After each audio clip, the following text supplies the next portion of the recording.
Dans l'ombre étouffante d'une nuit parisienne d'été, où l'air lourd porte les murmures interdits des amants cachés, Alexandre sentit une main chaude effleurer sa nuque. Un frisson qui n'était pas celui du vent traversant les rideaux usés. Ce n'était pas Julien. Son ami d'enfance endormi dans la pièce voisine. Mais une présence plus sombre. Plus insistante. Qui transformait l'asile temporaire en piège voluptueux. Et dans cet instant suspendu, entre le battement affolé de son cœur et le parfum musqué d'un homme inconnu, Alexandre comprit que le séjour chez son ami n'était plus une simple escapade, mais le début d'une tempête qui allait balayer les fondations mêmes de son âme. Alexandre avait 22 ans. Un étudiant en littérature à la Sorbonne. Originaire de Lyon mais irrésistiblement attiré par les rues pavées de Paris comme un papillon par une flamme. Ses cheveux châtains. Toujours en bataille comme s'il défiait le monde. Encadrait un visage aux traits fins. Presque androgyne. Avec des yeux verts qui trahissaient une sensibilité profonde. Une quête incessante d'identité dans un corps qu'il n'avait pas encore pleinement apprivoisé. Gai depuis l'adolescence. Il avait appris à masquer ses désirs derrière des sourires polis et des lectures voraces de Proust. Cherchant dans les mots ce que la vie réelle lui refusait encore, une connexion authentique. Sans jugement ni regret. Julien. Son meilleur ami depuis le lycée. Était l'ancrage dans cette mer tumultueuse. 22 ans lui aussi. Julien incarnait la joie insouciante d'un Parisien pur jus, corps athlétiques forgés par des parties de foot improvisées dans les parcs de Montmartre. Cheveux noirs coupés courts. Un rire contagieux qui faisait fondre les cœurs. Fils unique d'une famille modeste du Marais. Julien étudiait l'architecture et voyait en Alexandre un frère de cœur. Ignorant les tourbillons intimes qui agitaient son ami. C'était un soir de juin. Sous un ciel indigo zébré d'éclairs lointains. Qu'Alexandre avait frappé à la porte de l'appartement familial de Julien. Un immeuble haussmannien aux murs crème écaillés par le temps. Niché dans le quartier animé du 11e arrondissement. Ses parents, en voyage d'affaires prolongé en Provence, avaient laissé Julien seul avec son oncle Henri, qui gérait l'immeuble en leur absence. « Viens loger ici, mec. L'appart est immense. Et Paris t'attend » avait lancé Julien au téléphone. Sa voix pleine d'enthousiasme juvénile. Alexandre, las de sa chambre exiguë en colocation près de la Seine, avait cédé. Il imaginait des nuits à refaire le monde autour de bières tièdes. Des balades le long du canal Saint-Martin. Des confidences sur les garçons croisés dans les cafés branchés de Bastille. Mais dès le premier regard échangé avec Henri. Dans le hall lambrissé où l'odeur de vieux bois se mêlait à celle du tabac froid, Alexandre avait perçu un courant sous-marin. Une invitation muette qui le fit rougir jusqu'aux oreilles. Henri avait 45 ans. Un homme français taillé dans le granit des traditions provençales qu'il avait fui pour la capitale il y a 2 décennies. Grand. Les épaules larges sous une chemise blanche impeccablement repassée. Ses cheveux grisonnants peignés en arrière avec une élégance désuète. Et une barbe poivrée, celle qui accentuait le creux de ses joues. Ses yeux bleus. D'un bleu acier comme les toits de zinc parisiens sous la pluie. Scrutait le monde avec une intensité qui désarmait. Veuf depuis 10 ans, sa femme emportée par un cancer fulgurant. Henri vivait reclus dans l'appartement du rez-de-chaussée. Gérant des locations Airbnb pour arrondir ses fins de mois de professeur d'histoire retraité. Mais derrière cette façade respectable, il y avait des secrets, des nuits solitaires hantées par des souvenirs d'une jeunesse rebelle à Marseille, où il avait goûté au plaisir charnel dans les ruelles sombres du Vieux-Port, avant de se marier pour apaiser les fantômes familiaux. LGBT? Le mot n'existait pas encore dans son vocabulaire d'alors, mais les désirs couvaient. Inavoués. Comme un feu sous la cendre. Le dîner du premier soir fut anodin en surface, une salade niçoise improvisée sur la table en chêne ciré. Du vin rouge de la vallée du Rhône qui coulait comme un baume sur les nerfs tendus d'Alexandre. Julien monopolisait la conversation, racontant ses dernières conquêtes féminines avec une gouaille irrésistible. Tandis qu'Henri observait. Un sourire en coin, versant les verres avec une précision chirurgicale. « Tu es le bienvenu ici. » Alexandre, dit-il enfin. Sa voix grave résonnant comme un vinyle rayé. Paris peut être impitoyable pour les âmes sensibles comme la tienne. Les mots étaient polis. Mais le ton. Oh. Le ton portait une caresse invisible. Un effleurement qui fit frissonner Alexandre jusqu'à la moelle. Julien, inconscient, leva son verre à l'été des possibles. Et ils trinquèrent. Ignorant que pour Alexandre, cet été serait le creuset de ses peurs les plus intimes. Les jours suivants s'écoulèrent dans une routine trompeuse. Matin paresseux où Julien et Alexandre flânaient au marché d'Aligre, humant les effluves de fromages affinés et de baguettes croustillantes, riant des touristes égarés. Après-midi consacré à des siestes volées sur le balcon minuscule, face aux façades ocre qui se découpaient contre un ciel d'azur impitoyable. Soirée où Julien disparaissait pour des rencarts éphémères, laissant Alexandre seul avec ses livres et le tic-tac oppressant de l'horloge comtoise dans le salon. C'est alors qu'Henri émergeait de son antre, prétextant une bouteille de pastis à partager ou une anecdote sur les révolutions françaises qui masquaient un appel plus profond. « Viens. Assieds-toi, murmurait-il. Et Alexandre obéissait, hypnotisé par la façon dont les veines saillaient sur les mains d'Henri, par la courbe de son cou quand il penchait la tête pour allumer une gauloise.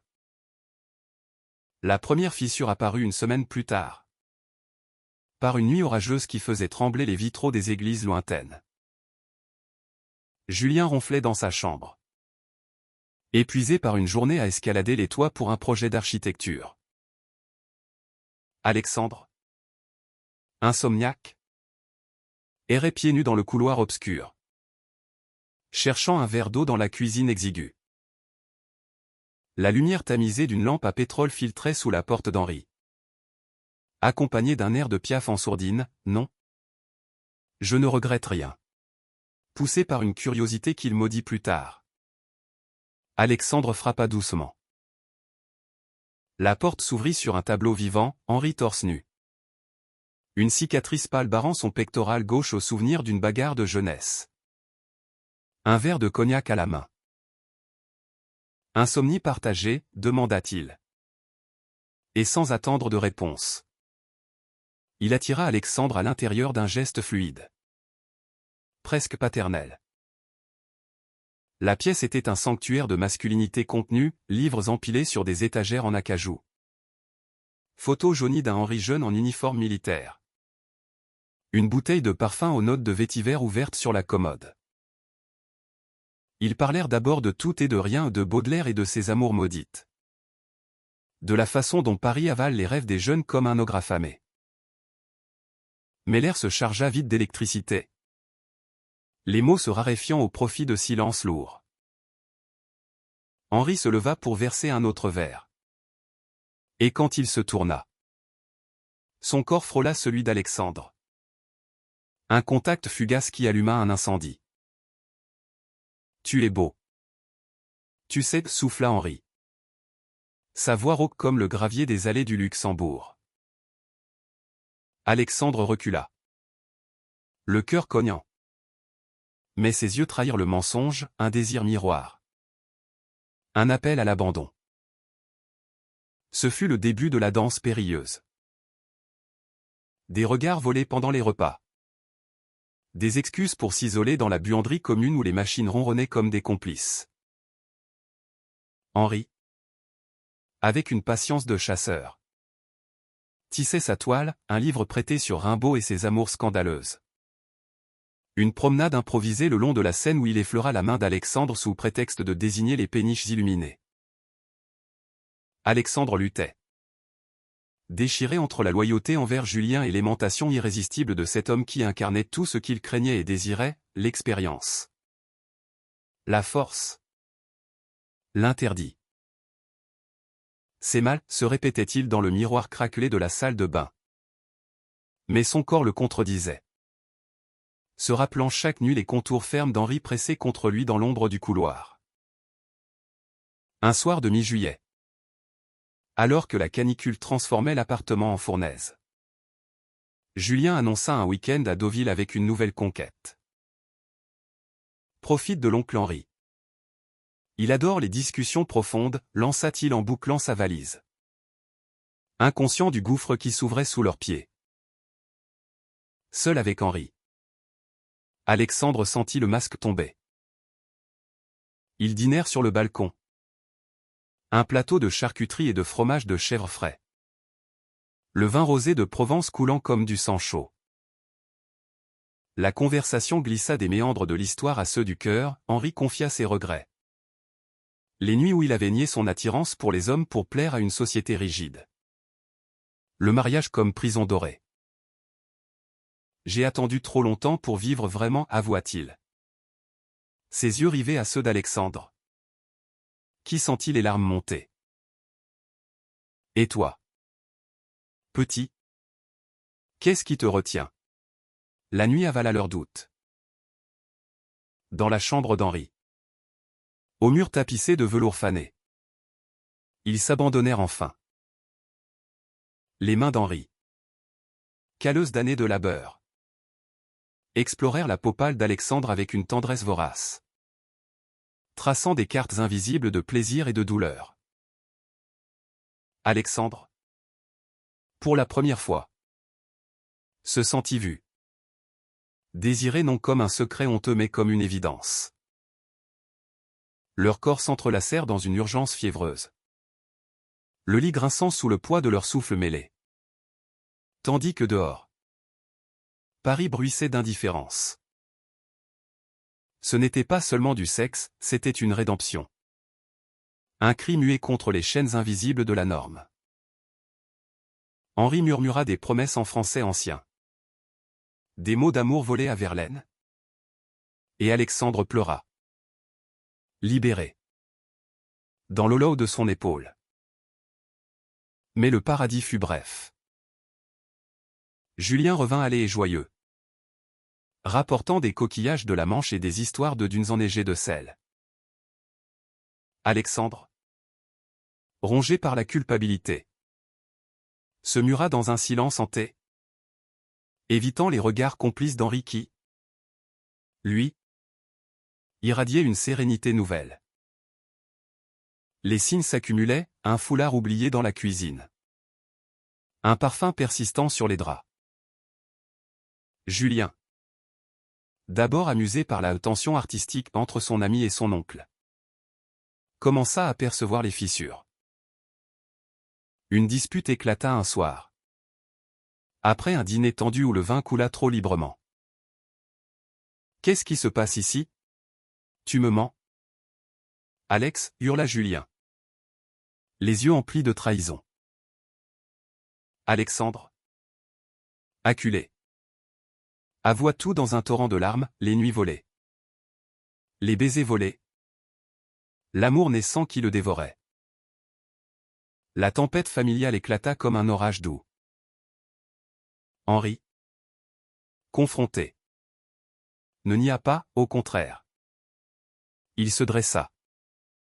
Fier et vulnérable. Révélant son passé caché, les amours de jeunesse réprimés. Le deuil de sa femme comme catalyseur d'une renaissance tardive. Je l'aime? Julien. Et il m'aime. C'est la vérité que j'ai fui toute ma vie. Julien. Dévasté. S'effondra. Criant sa douleur, mon meilleur ami et mon oncle? C'est monstrueux. Il quitta l'appartement en claquant la porte. Errant dans les rues pluvieuses de Belleville. Son monde en miettes. Les jours suivants furent un purgatoire. Alexandre et Henri. Unis dans l'attente. marchèrent main dans la main le long des quais, affrontant les regards curieux des passants. Ils parlèrent des heures, tissant des plans fragiles, quitter Paris pour un village en Normandie, où Henri possédait une maisonnette au bord de la mer. Mais la valeur humaine de cette épreuve les transforma. Alexandre apprit la bravoure de l'authenticité. Henri la douceur de la vulnérabilité partagée. Julien, après une semaine de silence radio, revint un matin brumeux, les yeux rougis mais le cœur ouvert. « Je ne vous pardonne pas encore, dit-il, serrant Alexandre dans ses bras. Mais je vous aime tous les deux. Et l'amour, même tordu, mérite une chance. » L'été s'acheva sur une note d'espoir fragile. Alexandre rentra à Lyon. Mais pas seul, Henri l'accompagna. Leur bagage chargé de livres et de promesses. Julien, resté à Paris, promit des visites. Un pont reconstruit sur les ruines de la trahison. Dans le train qui filait vers le sud, Alexandre posa sa tête sur l'épaule d'Henri, regardant les champs de lavande défiler comme un tableau impressionniste. Ils avaient survécu à l'interdit. Émergé plus fort, plus humain. L'amour, dans sa forme la plus brute, n'était pas une fin, mais un commencement, un appel à vivre sans masque. Sous le ciel infini de France. La mer normande s'étalait devant eux comme un miroir brisé. Ses vagues léchant les galets avec une patience infinie. Tandis qu'Alexandre et Henri s'installaient dans la petite maison de pierre blanchie à la chaux, perchée sur une falaise battue par les vents d'ouest. C'était un havre modeste. Loin des tumultes parisiens, un jardin envahi de rosiers sauvages. Une cheminée noircie par des hivers solitaires. Et une véranda où le sel de l'air imprégnait chaque souffle. Henri, avec une efficacité héritée de ses années d'enseignant, rangea les valises. Ses gestes précis contrastant avec la tempête intérieure qui l'habitait encore. Ici, nous recommençons, murmura-t-il en embrassant le front d'Alexandre. Un geste simple qui portait le poids de toutes les nuits passées à craindre l'aube. Alexandre, à 22 ans, se sentait à la fois plus vieux et plus neuf. Les murs de la Sorbonne, les cafés enfumés de la rive gauche lui semblaient désormais lointains. Comme un chapitre refermé trop vite. Il passait ses journées à écrire des fragments de poésie inspirés par le cri des mouettes. Des lettres à Julien qu'il n'osait pas encore envoyer. La culpabilité le rongeait par intermittence, l'image de son ami. Le visage crispé par la trahison hantait ses rêves.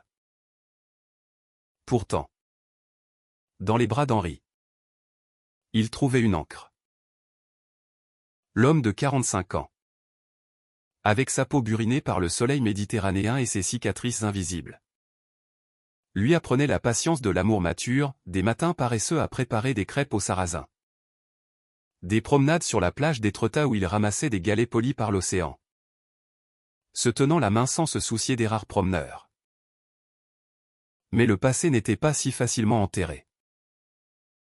Une lettre arriva un mois plus tard. Cachetée d'un timbre parisien, Julien. Les mots étaient maladroits. Griffonnés d'une main tremblante. Je suis en colère. Mais je comprends. Viens à Paris pour mon anniversaire. On doit parler. Et amène l'oncle Ossé de la famille. Après tout. Alexandre relut la missive 100 fois. Le cœur serré. Henri, lisant par-dessus son épaule, posa une main ferme sur la sienne. Allons-y. La fuite n'est pas une vie. Ils reprirent le train sous un ciel d'automne naissant. Les feuilles des peupliers jaunissant le long des rails comme des confettis mélancoliques. Paris les accueillit avec sa frénésie habituelle, la tour Eiffel scintillant au loin. Les odeurs de châtaigne grillée se mêlant à l'humidité des pavés.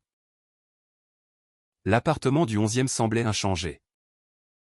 Mais l'air vibrait d'une tension nouvelle. Julien les reçut avec une étreinte raide.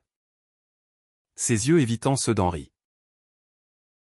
Le dîner fut un chant de mine, des blagues forcées sur l'architecture moderne.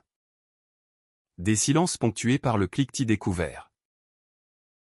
Puis, au salon, sous le portrait fané de la grand-mère provençale, la vérité jaillit. « Comment avez-vous pu » explosa Julien. Les larmes coulant librement. « Mon oncle, mon confident, et mon meilleur ami. C'est comme si vous aviez volé une partie de moi. » Henri. La voix brisée. S'agenouilla presque, « Je n'ai rien volé. » Julien. J'ai enfin trouvé ce qui me manquait. Et Alexandre. Il m'a sauvé. Alexandre. Muet jusque-là. Prit la parole. Sa voix chevrotante mais résolue, c'est l'amour. Julien. Pas une trahison. Et l'amour vrai guérit. Même les blessures les plus profondes. La nuit se mua en veille collective. Ils parlèrent jusqu'au petit matin, des souvenirs d'enfance partagés. Des peurs enfouies. Des rêves d'avenir. Julien confia ses propres doutes ou une bisexualité qu'il n'avait pas encore assumée. Des cœurs brisés par la peur du jugement. Henri raconta ses années de silence. Les bals masqués de Marseille où il avait dansé avec des ombres. Alexandre. Pour la première fois. Parla de sa venue à bout de soi. Des nuits lyonnaises passées à fixer le plafond. Se demandant si l'amour valait le chaos. À l'aube, alors que le soleil peignait les toits en or, Julien serra Henri dans ses bras. Je vous accepte. Mais promettez-moi, plus de secrets. Le pardon n'était pas total.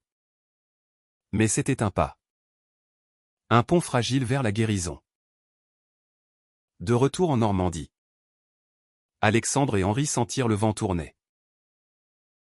L'hiver s'installa doucement. Avec ses tempêtes qui fouettaient la mer en écume blanche.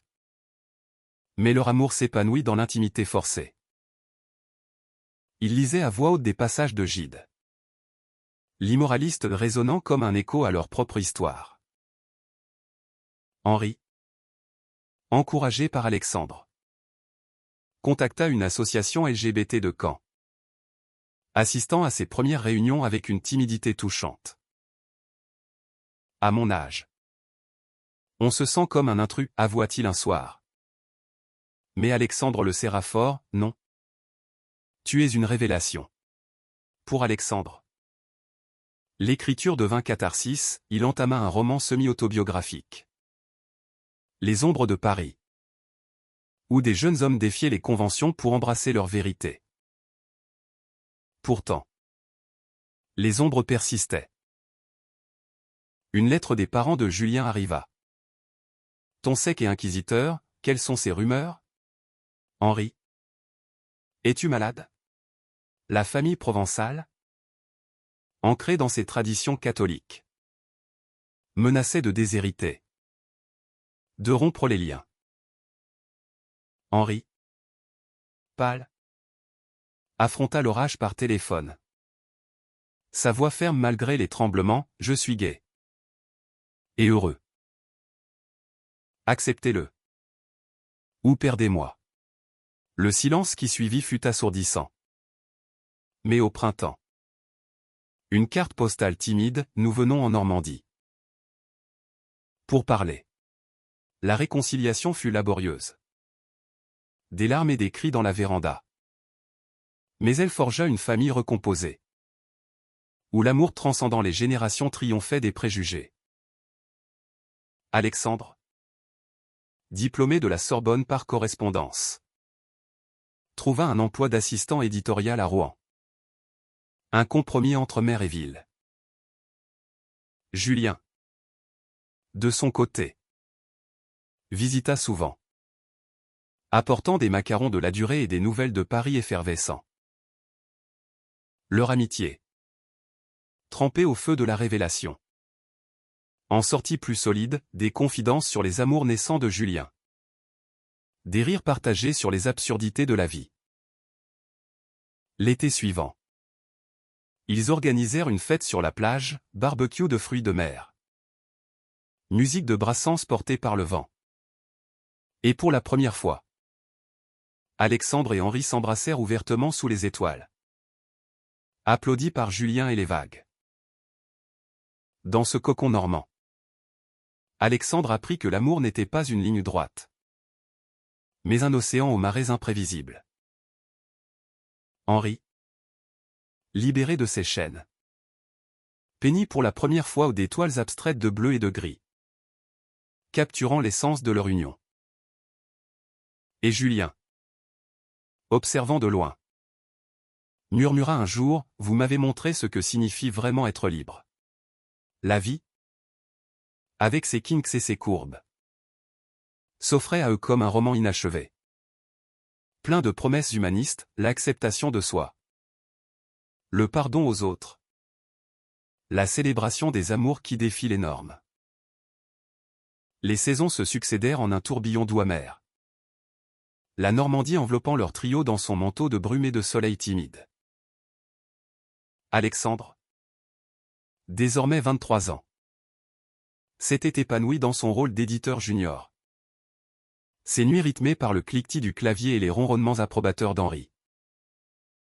L'homme mûr, avec ses 46 printemps alourdis d'histoire, avait repris l'enseignement à mi-temps dans un lycée local, dispensant des leçons sur la Révolution française non plus comme un devoir, mais comme une passion revigorée.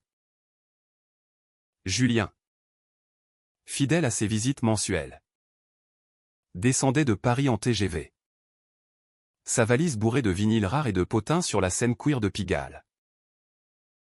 Mais sous cette quiétude apparente, des fissures subtiles menaçaient.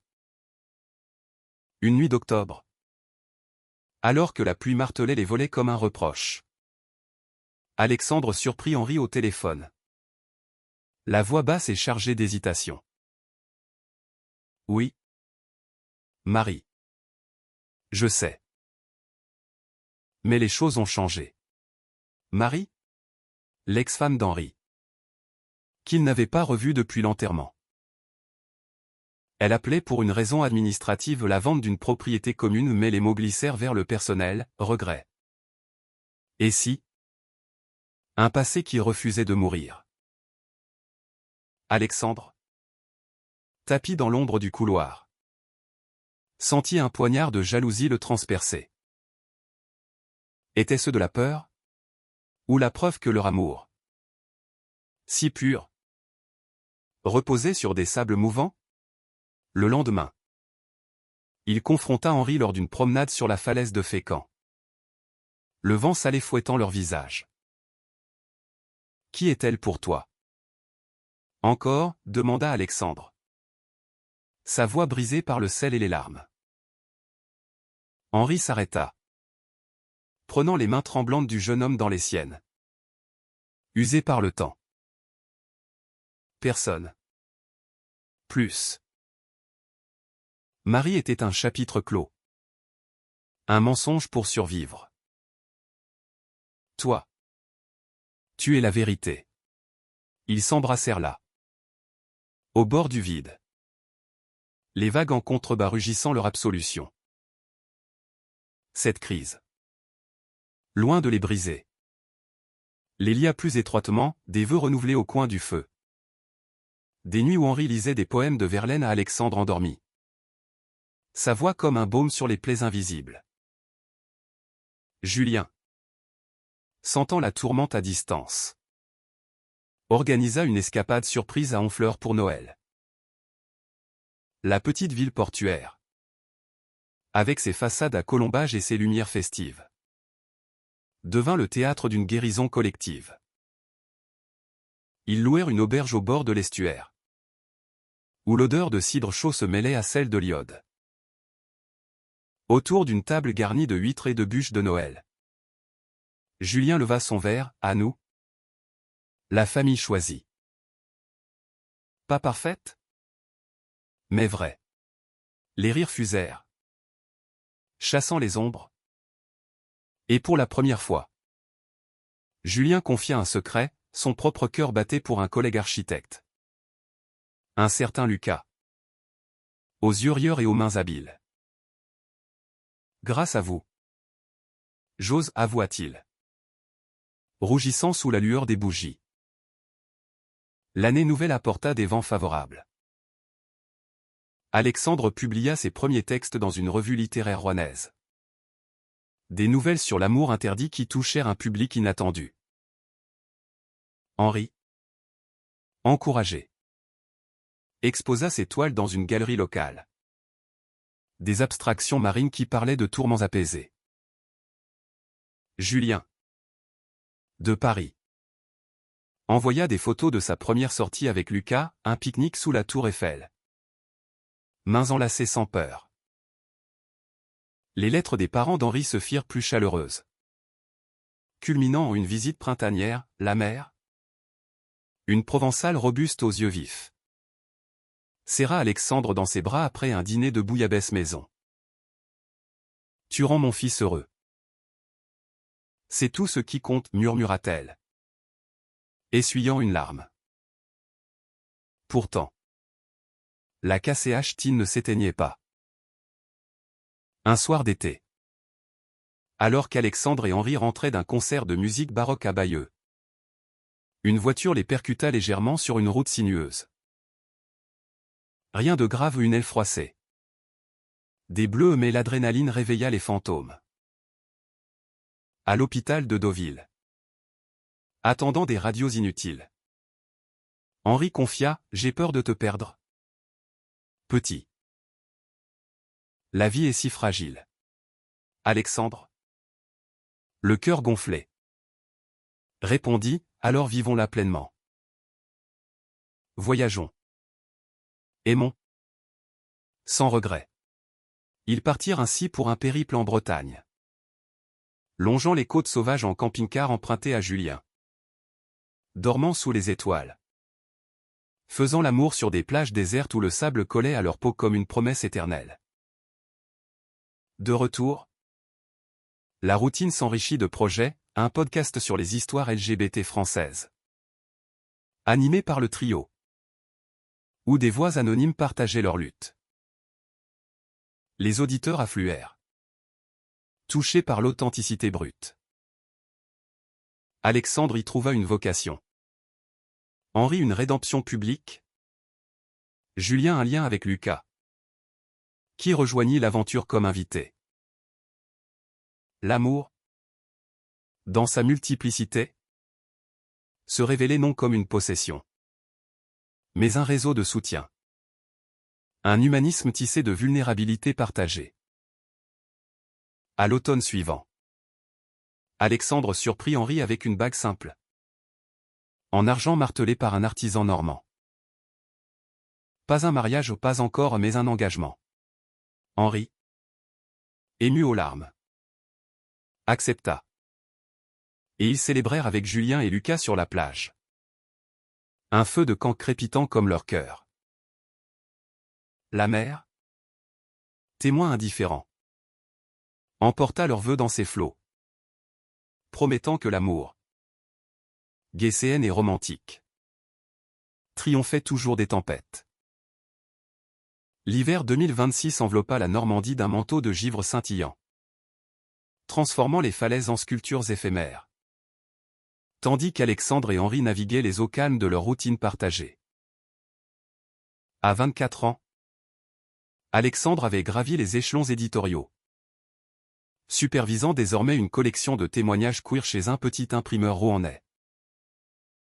Ses cheveux châtains, légèrement plus longs, dansaient dans le vent du port, et ses yeux verts brillaient d'une assurance nouvelle, forgée par les épreuves. Henri, à 47 ans, avait troqué ses cours pour des conférences itinérantes sur l'histoire des minorités. Sa voix grave captivant des auditoires de Caen à Cherbourg. Sa barbe poivre et sel s'était épaissie, accentuant un charisme qui attirait autant les admirateurs que les envieux. Julien. Ancré à Paris avec Lucas. Gérait un cabinet d'architecture éco-responsable. Ses projets des lofts modulaires pour communautés LGBTQ+, faisant les choux gras des magazines. Leurs appels vidéo hebdomadaires étaient des bulles de joie, rire sur les dernières expositions au Louvre. Confidence sur les nuits passionnées. Mais sous cette harmonie, un nouveau défi émergea, la notoriété. Le podcast Voix interdite explosa, invitant des figures comme un activiste trans de Lille ou un couple lesbien de Bordeaux. Une interview dans Le Monde mit Alexandre et Henri sous les feux des projecteurs. Leur visage en première page, l'amour tardif qui défie les âges. Les réactions fusèrent. Un mélange toxique d'applaudissements et de venin. Des trolls en ligne accusaient Henri de prédateur. Ignorant le consentement mutuel, des lettres anonymes glissaient sous la porte de la maison normande. Murmurant au pervers. Alexandre, habitué aux ombres du placard, encaissa.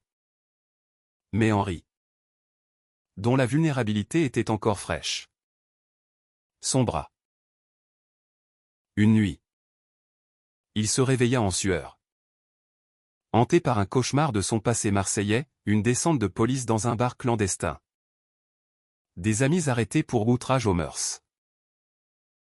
Et si on nous sépare, murmura-t-il, serrant Alexandre comme un naufragé sa bouée. La crise culmina lors d'une conférence à Rouen, où un journaliste provocateur planta une question empoisonnée, « Monsieur, à 45 ans, séduire un étudiant de 22 n'est-ce pas un abus de pouvoir ?» La salle retint son souffle. Henri, palmé droit, répondit d'une voix d'acier, « L'amour n'a pas d'âge. Seulement du cœur. J'ai attendu la maturité pour l'embrasser. Et lui m'a appris la jeunesse de l'âme. » Les applaudissements éclatèrent. Mais à la maison, il s'effondra dans les bras d'Alexandre. « Je ne suis pas un monstre, sanglota-t-il. Non, répondit le jeune homme, caressant ses cheveux grisonnants. Tu es mon héros. Julien et Lucas rappliquèrent en urgence, transformant la maison en bastion.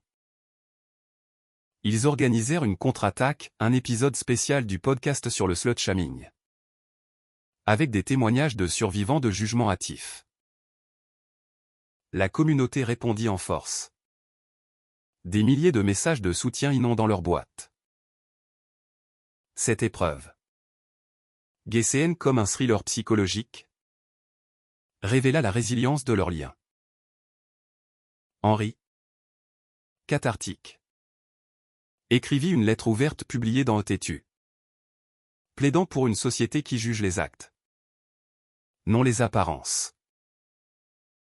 Alexandre, inspiré, compléta son roman, dédié à l'homme qui m'a appris à voler. Le printemps ramena la lumière. Les parents d'Henri, désormais alliés improbables, visitèrent avec des conserves d'olives et des histoires de Provence assouplies par le temps. On est fier, dit le père, une larme rare coulant sur sa joue burinée. Julien, quant à lui, annonça des fiançailles avec Lucas lors d'un barbecue sur la plage, à votre tour. Les anciens. Les rires fusèrent. Et Alexandre, blaguant, glissa la bague au doigt d'Henri sous les acclamations. L'été les porta vers l'Italie. Un cadeau de Julien, la côte amalfitana, avec ses falaises roses et ses mers turquoises. Là, loin des échos français, ils se perdirent dans des ruelles de Positano, buvant du limoncello sous des pergolas de citronniers, faisant l'amour dans une chambre blanche ouverte sur l'infini. C'est notre renaissance, murmura Henri. Traçant du doigt les tatouages frais qu'Alexandre s'était offert un arc-en-ciel subtil sur l'épaule. De retour, ils adoptèrent un chien errant. Un bâtard joyeux nommé Rimbaud, qui courait sur la plage comme un symbole de liberté conquise. La valeur humaniste de leur saga s'affirma, des ateliers d'écriture pour jeunes LGBT en Normandie. Financés par les royalties du roman d'Alexandre. Henri y intervenait. Sa présence magnétique inspirant des ados à sortir de l'ombre. Julien conçut le centre communautaire adjacent. Un havre d'architecture ouverte. Ensemble, ils tissaient un legs, l'amour non comme fable romantique, mais comme combat quotidien pour la dignité. À l'approche de l'hiver, Alexandre et Henri marchèrent jusqu'au phare d'Antifée. Le vent hurlant des promesses. Où que la vie nous mène, dit Alexandre. Je te suis. Henri sourit. Ses yeux bleus pétillants, et moi. Je te porte. Leur baiser. Salé par la mer. C'est là un chapitre. Ouvrant sur des horizons infinis. 2027 s'annonça sous un ciel normand chargé de promesses. Les bourgeons éclatant comme des confessions longtemps retenues. Alexandre, à 25 ans, avait publié Les Ombres de Paris. Un best-seller discret qui atterrit sur les tables des librairies de Saint-Malo à Strasbourg. Ces récits, imprégnés de la sensualité brute de leur histoire, touchaient les cœurs en quête d'authenticité. Henri, 48 ans, avait embrassé une carrière de conférencier nomade. Ses interventions sur l'homosexualité dans l'histoire française attirant des foules de Rennes à Lyon. Sa silhouette, plus assurée, irradiait une paix conquise. Même si les rides au coin des yeux trahissaient les nuits encore hantées. Julien et Lucas, fiancés officiels, planifiaient un mariage civil à Paris pour l'été, invitant le couple normand comme témoin. Ce sera notre revanche sur le monde, plaisanta Julien lors d'un appel. Sa voix vibrante d'excitation. Mais avant la fête, une ombre plana, la santé d'Henri. Une toux persistante. Balayée d'abord comme un rhume automnal. Se révéla plus insidieuse lors d'un check-up routine. Le diagnostic tomba comme un coup près, un début de bronchite chronique. Reliquat d'années de gauloise et de stress refoulé. Rien de fatal, assura le médecin. Mais il faut arrêter le tabac. Et surveiller. La nouvelle frappa Alexandre comme un raz-de-marée. Dans la salle d'attente aseptisée de l'hôpital de Rouen. Il serra la main d'Henri jusqu'à ce que les jointures blanchissent. On affronte ça ensemble, murmura-t-il. Les larmes coulant librement. Henri, stoïque, caressa sa joue, j'ai survécu à pire. L'amour, c'est notre meilleur remède. Ils rentrèrent en silence. Le chemin côtier défilant comme un film muet. Et cette nuit-là, au lieu de mots, ce furent les corps qui parlèrent, une étreinte lente. Délibérée. Célébrant la vie dans sa fragilité. Julien, alerté, descendit avec Lucas, transformant la maison en cocon de soins. Des tisanes au thym cueillies dans le jardin. Des promenades thérapeutiques sur la plage où Rimbaud gambadait joyeusement. Lucas, ingénieur pragmatique, installa un humidificateur high-tech, Julien, le cœur sur la main, raconta des blagues absurdes pour chasser les nuages. Rappelez-vous Marseille. Oncle, tu m'as appris à nager dans les vagues déchaînées. C'est juste une petite marée. Henri rit. Tout ça. Rit encore. Et peu à peu, la toux s'apaisa sous les antibiotiques et l'amour inconditionnel. Cette épreuve romantique dans sa tendresse crue, approfondit leur lien.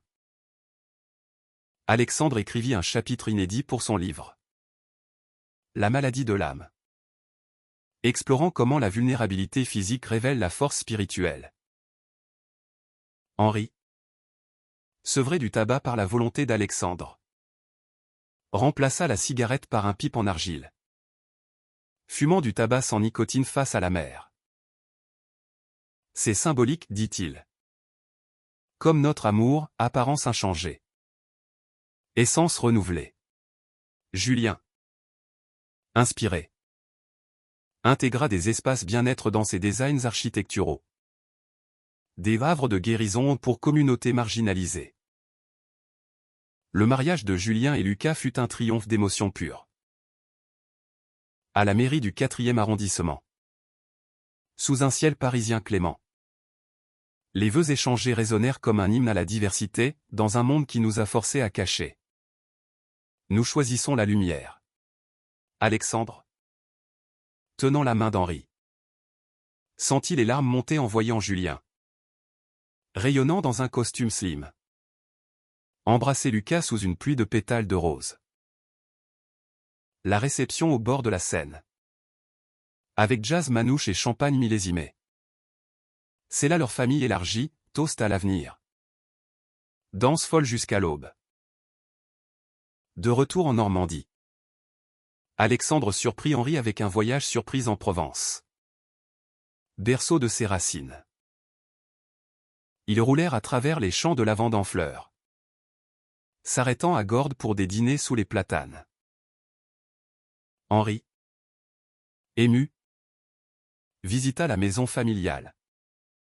Maintenant les mains d'Alexandre, ici. J'ai fui. Avec toi. Je reviens. Ils marchèrent dans les oliveraies, cueillant des fruits noirs comme leur désir passé, et firent l'amour dans une chambre d'auberge aux murs de pierre. Le chant des cigales comme berceuse. L'automne apporta une nouvelle, Alexandre, promu chef de collection, lança une anthologie de voix LGBT normandes. Henri y contribua un essai sur l'amour tardif, touchant des milliers. Julien envoya des plans pour un centre culturel à Honfleur, financé par des dons post-mariage. Rimbaud, vieilli mais fidèle, veillait sur eux. Symbole de loyauté canine.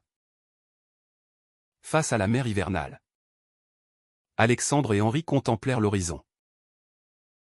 La vie nous teste, dit Alexandre. Mais l'amour nous élève. Henri hocha la tête. Son souffle régulier, et nous? Nous volons.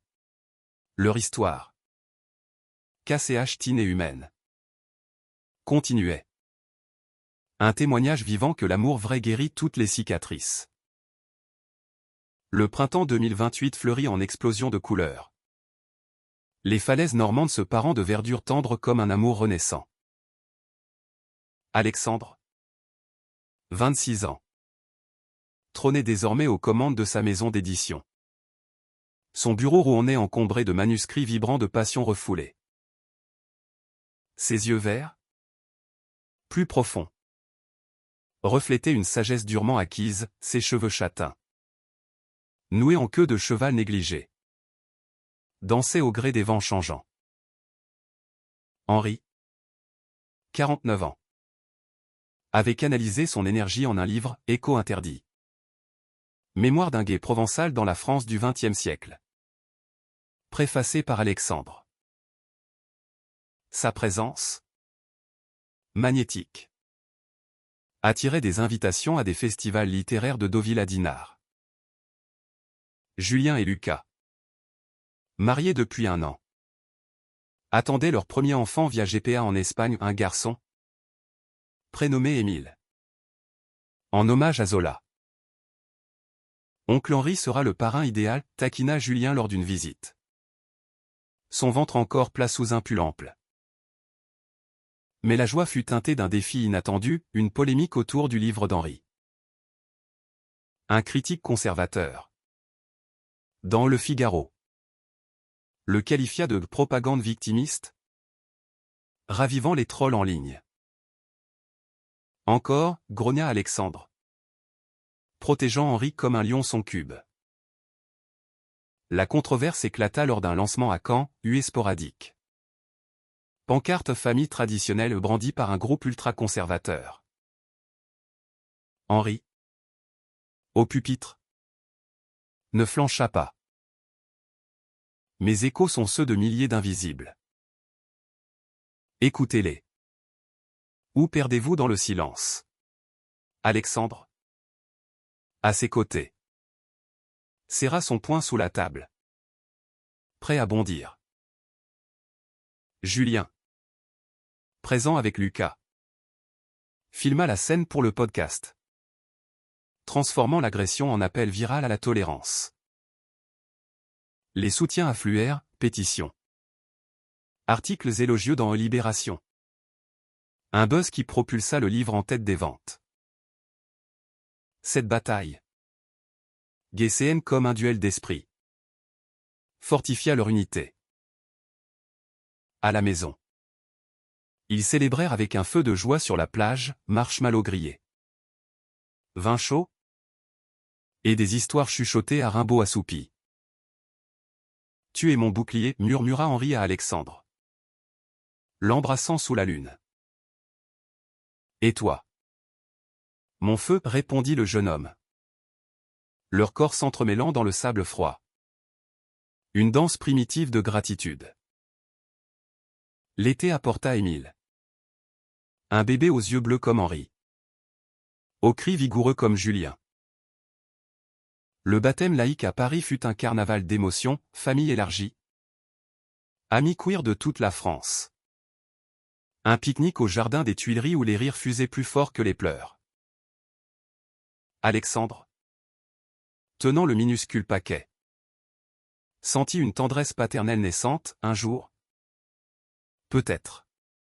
Henri, parrain fier. Promis, je lui apprendrai l'histoire vraie. Celle des cœurs braves. De retour, Alexandre lança l'anthologie. Un pavé de 500 pages vibrant de voix normande, poème d'un pêcheur lesbien d'Honfleur. Nouvelle d'un migrant trans à Le Havre. Henri y ajouta un chapitre sur leur couple. Anonymisé mais poignant. Julien intégra le centre culturel. Un bâtiment aux lignes fluides. Inauguré par une expo d'artistes LGBT. Rimbaud, fidèle compagnon, trottina jusqu'au bout, s'éteignant paisiblement un automne pluvieux. Ils l'enterrèrent près de la falaise, pleurant mais reconnaissant pour les années de joie canine. L'hiver les trouva en retreat créatif, un chalet dans les Alpes normandes. Loué pour écrire. Alexandre peaufina un second roman. Vague interdite. Inspiré par la mer et les tempêtes intimes. Henri composa des essais sur la résilience queer post-seconde guerre. Leurs nuits étaient des symphonies de mots et de caresses. Le craquement du bois dans la cheminée ponctuant leurs murmures. À 50 ans. Je renais, confia Henri. Sa peau encore ferme sous les doigts d'Alexandre. Et moi? À 26. Je manque, répondit-il, scellant leur pacte d'un baiser salé de souvenirs. Une lettre de Marie arriva. Inattendue, excuse pour le passé. Félicitations pour le livre. Je suis heureuse pour toi, écrivait-elle. Joint une photo de sa vie recomposée en Toscane. Henri, ému, répondit avec Alexandre, bouclant un cercle. Julien, de son côté, envoya des échos d'Émile, premier pas chancelant. Rire contagieux. Face au brasier. Alexandre leva son verre, à l'amour qui endure. Henri sourit, et qui transforme. Leur saga, romantique et profonde, illuminait les ténèbres. Un phare pour les âmes en quête. 2029 déferla comme une vague généreuse. La Normandie s'éveillant en symphonie de vert et d'azur. Alexandre. 27 ans. Signait désormais des contrats avec des auteurs internationaux. Son agence rouennaise devenant un hub pour la littérature queer européenne. Ses traits. Affinés par le temps. Portait une sérénité conquise, un tatouage discret ou une encre enlacée d'un arc-en-ciel ornait son avant-bras. Rappel muet de leur voyage. Henri. 50 ans pile. Fêté l'anniversaire par une expo solo à Deauville, toile grand format de mer tumultueuse. Symbole de passion domptée. Vendu à des collectionneurs parisiens. Julien. Père comblé. Jonglait entre chantier et couche. Émile grandissant en un toddler curieux aux boucles brunes. Il demande déjà des histoires d'oncle Henri, rit-il lors d'une visio. Lucas en fond berçant l'enfant. Mais l'horizon s'assombrit, une offre tentante pour Alexandre, un poste de rédacteur en chef à Londres. Chez un géant éditorial. C'est une chance, dit-il à Henri lors d'une promenade sur la plage d'Yport. Les galets crissant sous leurs pas. Henri. Le cœur serré. Hocha la tête, mais à quel prix? Notre Normandie. Notre nid? La décision hanta leur nuit. Alexandre pesait le pour et le contre, visibilité mondiale versus racines ancrées. Henri. Pragmatique. Masquait sa peur de la séparation, va. Si ton âme l'appelle. L'amour vrai suit les vents. Julien. Consulté. Trancha, Londres. Cool. Mais ramenez-nous des fish and chips queer. La KCH Teen culmina en une nuit d'orage. Foudre illuminant la maison comme un jugement divin. Je refuse de choisir, hurla Alexandre. Acculé. Toi ou le monde? Non.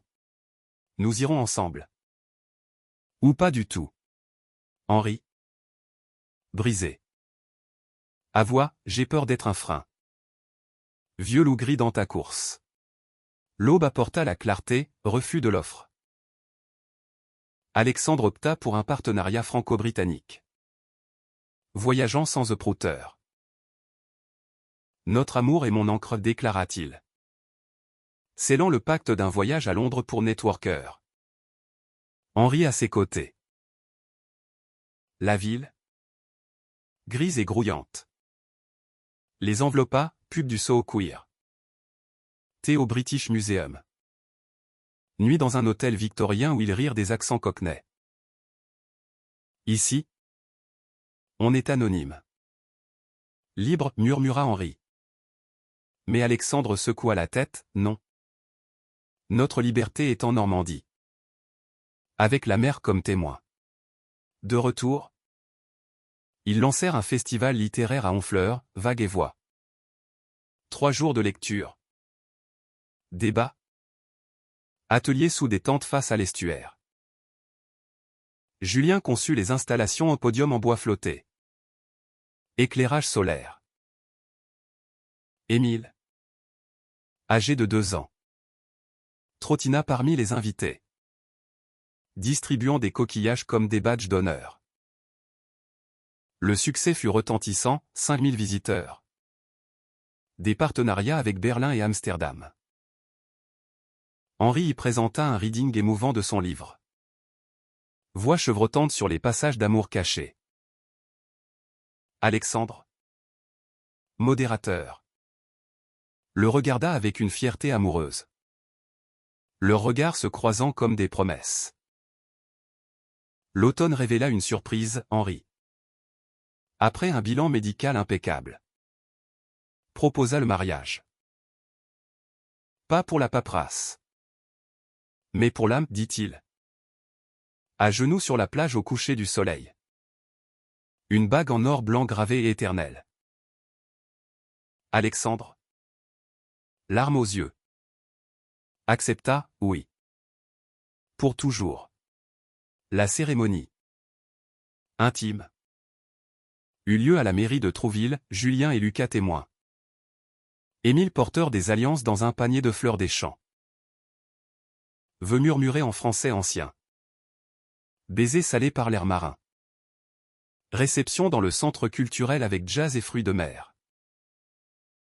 L'hiver les trouva en lune de miel tardive, un road trip en Écosse. Landes brumeuses et châteaux hantés. Ils rirent des midges.